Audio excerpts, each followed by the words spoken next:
선생님, 몸집은 강아지만한 녀석 3마리가 모여서 자기보다 10배나 큰 멧돼지를 사냥하고 맹독을 가진 장수말벌집을 통째로 뜯어먹는다면 믿으시겠습니까? 1년에 서울과 부산을 무려 10번이나 왕복하며 우리 숲을 묵묵히 지켜온 숨은 영웅의 정체, 지금 바로 공개합니다. 네, 정말 상상도 못할 숲속의 작은 거인 이야기인데요. 오늘 아주 흥미진진한 이야기 보따리가 준비되어 있습니다. 안녕하세요. 세상만사 신기한 이야기를 옛날 이야기처럼 술술 풀어드리는 과학을 듣다입니다. 본격적인 이야기를 시작하기 전에 문득 궁금해지네요. 지금 우리 구독자께서는 따뜻한 아랫목에 계신가요? 아니면 볕 좋은 공원 벤치에 계신가요? 전국 팔도 어느 동네에서 이 방송을 듣고 계신지 댓글로 살짝 귀띔해 주시면 제가 그쪽을 향해 더 반갑게 인사를 올리겠습니다. 자, 그럼 오늘 이야기 보따리를 한번 풀어볼까요? 네, 오늘 펼쳐볼 이야기의 첫 자락은요. 우리 선생님들의 아주 예전 기억 속에서부터 조심스럽게 꺼내보려고 합니다. 어릴 적에 뒷산 너머에서 들려오던 정체 모를 산짐승 소리나 어르신들이 산에 갈 때는 범조심해라 하시던 서늘한 경고 혹시 기억나시는지요? 아유, 그럼요. 옛날 이야기 들어보면 곶감보다 무서운 게 늘 호랑이였잖아요. 밤에 호랑이 내려온다며 방문을 첩첩이 걸어 잠그던 시절이 분명히 있었는데 어느 순간부터 그 기세등등하던 사내 주인들이 완전히 자취를 감춰버렸어요.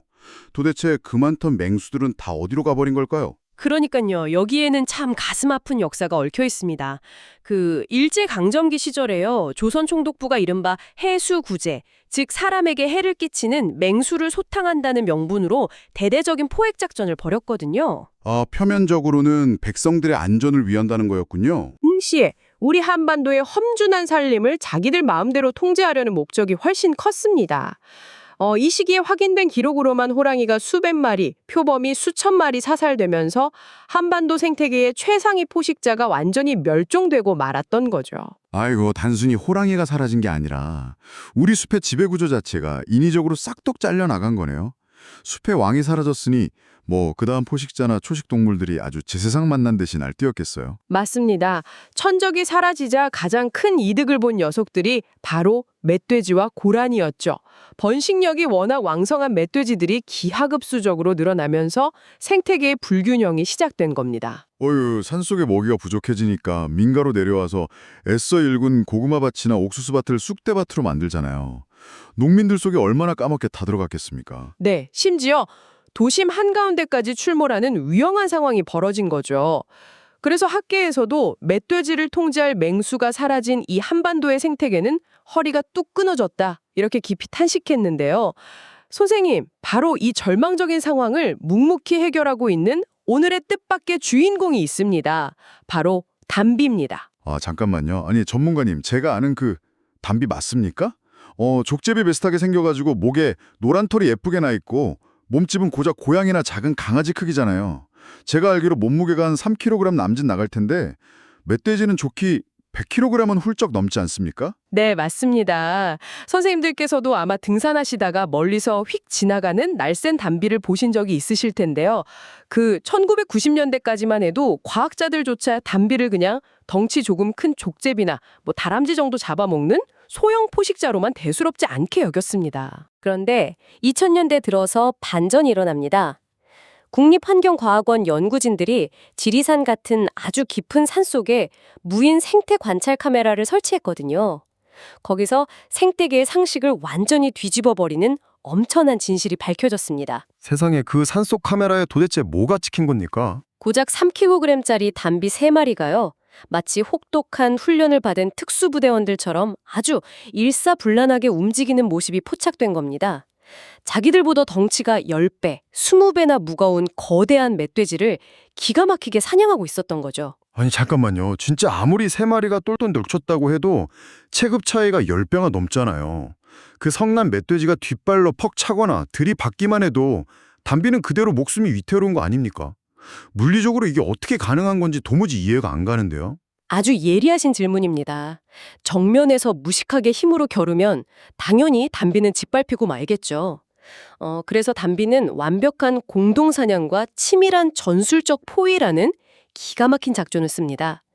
수달이나 족제비 같은 비슷한 녀석들은 보통 철저히 혼자 다니지만 담비는 반드시 2마리에서 4마리씩 끈끈한 가족 단위로 무리를 지어 다닙니다. 아, 무리지어 다니면서 철저하게 역할을 나누는 거군요. 어쩐지 우리 옛날 어르신들 모내기 할 때 눈빛만 봐도 척척 선발이 맞는 품앗이 같은 원리인가 보네요. 아유, 완벽한 비유십니다. 옛날 아낙네들이 배틀에서 씨실과 날씨를 촘촘하게 엮어내듯이 담비들도 사냥할 때 각자의 역할이 칼같이 나뉘어 있습니다. 무작정 우르르 덤비는 게 아니거든요. 오, 그럼 구체적으로 어떻게 역할을 나눕니까? 한 녀석은 이른바 몰입꾼 역할을 맡습니다. 멧돼지나 고라니의 뒤에 바짝 붙어서 맹렬하게 추격하는 거죠. 사냥감이 멈추지 못하고 미친 듯이 도망치도록 극도의 공포심을 주는 겁니다.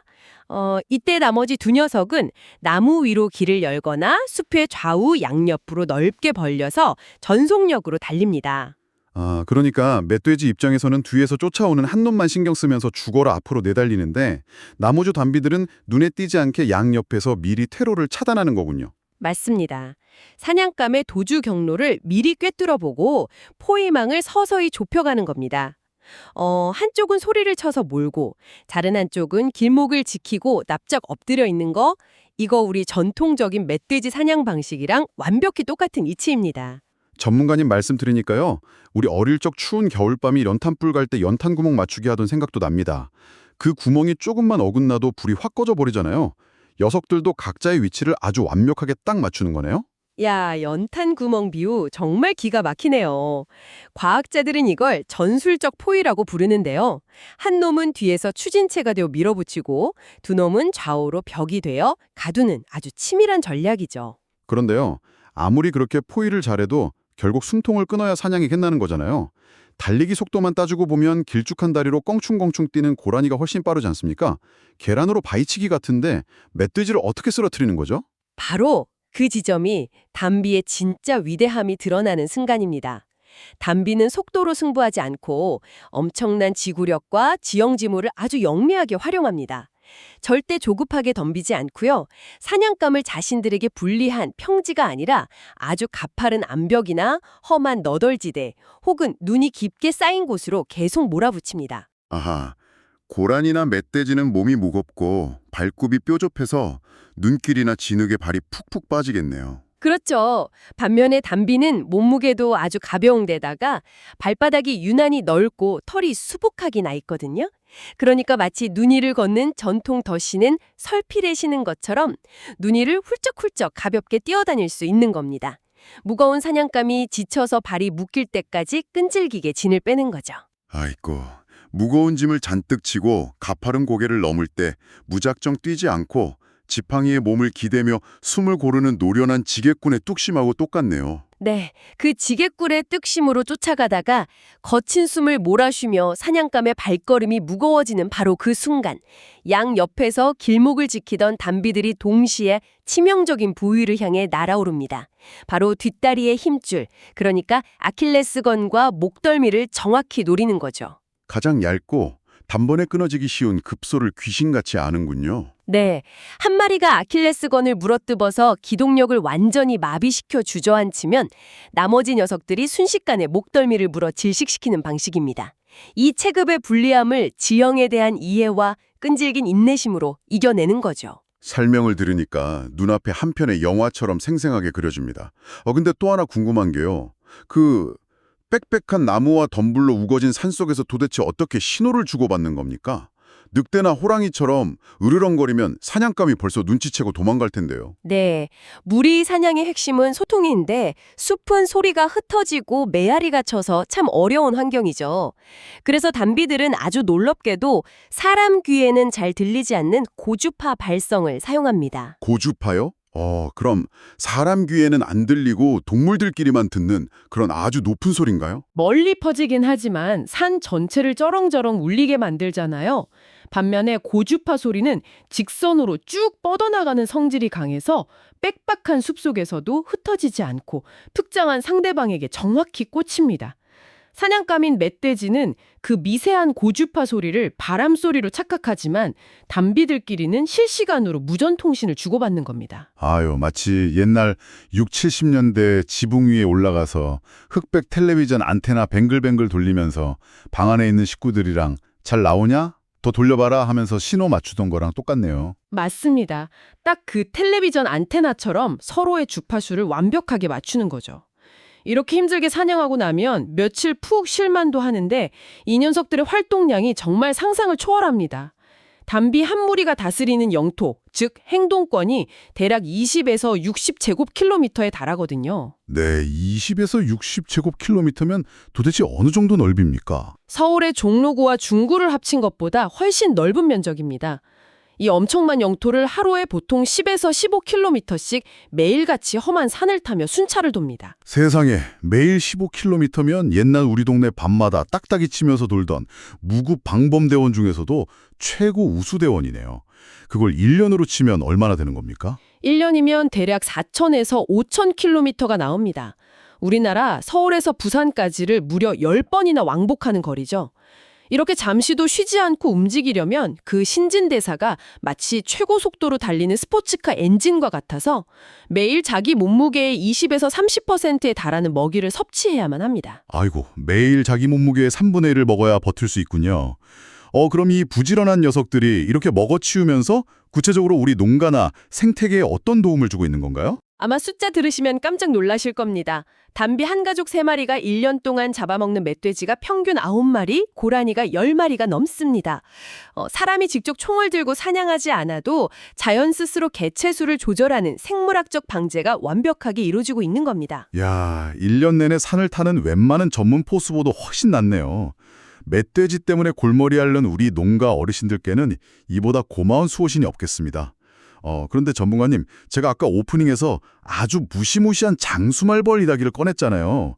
장수말벌이면 방호복을 입은 사람도 쏘이면 목숨이 왔다 갔다 하는 맹독성 곤충인데 어떻게 담비가 그 벌집을 통째로 뜯어먹는 겁니까? 네, 그 비밀은 바로 담비의 특별한 털에 있습니다.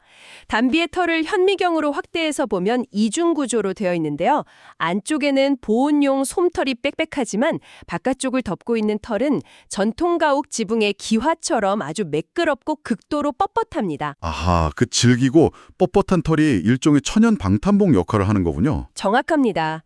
장수말벌 수십 마리가 달려들어 독침을 쏘려고 해도 그 뻣뻣하고 미끄러운 털을 뚫지 못하고 독침이 툭툭 튕겨나가 버리는 거죠. 방탄복을 입은 담비는 그냥 주저없이 발톱으로 벌집을 찍고 들어가서 고단백질인 말벌, 애벌레와 번데기를 아주 개눈감추도 먹어치웁니다. 게다가 생태계를 교란하는 외래종 뉴트리아나 황소개구리도 가리지 않고 잡아먹습니다. 이거 참, 멧돼지 잡아줘, 양봉농가 원수인 장수말벌 치워줘, 외래종 청소까지 해줘. 이 정도면 진짜 우리 농촌의 온갖 굳은 일을 다 해결해주는 듬직한 이장님이 따로 없네요. 맞습니다. 그래서 생태학자들은 담비를 가리켜 숲의 핵심 종이라고 부릅니다.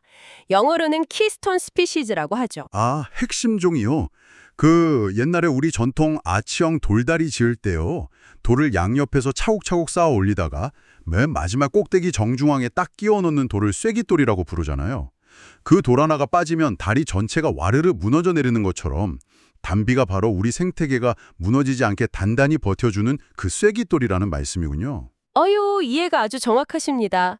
그런데 담비가 핵심종인 이유는 육식 때문만이 아닙니다. 녀석들에게는 아주 기가 막힌 반전 매력이 있거든요. 담비가 과일이나 꿀도 엄청 좋아한다는 사실입니다. 가을철이 되면 다래의 머루, 벚나무 열매 같은 걸 배불리 따먹습니다. 아니, 멧돼지 뜯어먹는 맹수들이 달콤한 과일도 챙겨 먹는다고요? 네, 여기서 생태계의 기적이 일어납니다. 담비 같은 동물들은 장이 길이가 매우 짧아서 과일을 먹고 나면 씨앗이 소화되지 않고 온전한 상태로 아주 빠르게 배출됩니다. 아까 제가 담비가 하루에 15km를 산악행군한다고 말씀드렸잖아요. 아, 세상에. 그러니까 이산조산 꼭대기까지 쉴 새 없이 돌아다니면서 씨앗이 섞인 똥을 여기저기 뿌려놓는 거네요. 배설물이 또 천연 비료 역할도 톡톡히 할 테고요. 맞습니다. 씨앗의 싹을 틔우는 비료와 함께 하루 수십 킬로미터 떨어진 곳까지 배달해주는 완벽한 숲의 정원사입니다. 멧돼지의 숫자를 줄여주고 그 빈자리에 새로운 씨앗을 뿌려 숲을 살리는 이른바 적응형 지배자이자 공생의 아이콘인 것이죠. 전문가님 말씀을 쭉 듣다 보니까 제 머릿속에 아주 깊은 깨달음이 하나 찾아옵니다. 우리는 보통 세상을 확 바꿀 엄청난 호랑이 같은 영웅, 혹은 집안을 일으킬 호랑이 같은 자식만 기다리며 살지 않습니까? 그런데 정작 무너져가는 숲을 다시 살려낸 건 엄청난 힘을 가진 호랑이가 아니라 서로 끈끈하게 연대하며 쉼없이 발을 움직인 이 작은 단비들이었네요. 네, 정말 그렇습니다. 생존을 위해 서로의 길목을 지켜주고 배려하는 그 치밀한 협동, 그리고 나 혼자 배부르고 마는 게 아니라 숲 전체를 살리는 그 지혜는 우리의 인간 사회에도 아주 묵직한 가르침을 주죠. 오늘 이 방송을 듣고 계신 우리 70대 어르신들, 선생님들의 삶이 바로 이 단비의 묵묵한 발자취와 참 많이 닮아 있다는 생각이 듭니다. 스스로 화려한 위인은 아니었을지라도 그저 내 가족 먹여 살리겠다고 새벽 이술 맞으며 평생 서울과 부산을 수십 번 오가는 것 같은 고단한 순찰을 마다하지 않으셨잖아요. 누가 알아주지 않아도 가족과 이웃의 튼튼한 쐐기돌이 되어주신 선생님들의 부지런한 발소리가 있었기에 오늘날의 대한민국이라는 울창하고 푸른 숲이 만들어질 수 있었던 거라 믿습니다. 네, 세상이 멧돼지처럼 거칠게 몰아칠 때도 이웃과 함께 서로의 길목을 든든하게 지켜주며 연대하셨던 우리 선생님들이야말로 이 시대의 진정한 영웅이시죠. 선생님, 오늘 깊은 산속 쐐기돌, 단비무리의 이야기를 나누면서 저는 이런 상상을 해봅니다. 만약 우리도 옛날 그 시절처럼 이웃과 손을 맞잡고 끈끈한 연대를 복원한다면 오늘날 우리 사회를 병들게 하는 외로움이나 이기주의 같은 현대판 멧돼지들과 외래종들도 끄떡없이 물리칠 수 있지 않을까요? 오늘 저녁엔 오랫동안 연락 못한 옛 친구분이나 이웃에게 숲속 단비들의 다정한 고주파 신호처럼 따뜻한 안부전화 한 통 걸어보시는 건 어떨까요? 아, 그거 참 좋은 제안이네요. 그 따뜻한 전화 한 통이 우리 마음속의 숲을 아주 푸르게 만들어줄 겁니다. 오늘 들려드린 이야기 입맛에 좀 맞으셨는지 모르겠습니다. 혹시 평소에 뉴스나 신문을 보시다가 이건 도대체 무슨 원리일까 하고 궁금했던 게 있다면 주저 말고 아들, 딸에게 말하듯 댓글로 적어주십시오. 제가 돋보기 쓰고 꼼꼼히 읽어보겠습니다. 그리고 화면에 있는 엄지척, 좋아요과 구독 버튼을 꼭 눌러주시면 다음번에도 제가 길 잃지 않고 구독자 댁으로 바로 찾아올 수 있답니다. 저희에게 정말 큰 힘이 됩니다. 지금까지 과학을 듣다였습니다. 늘 강건하십시오.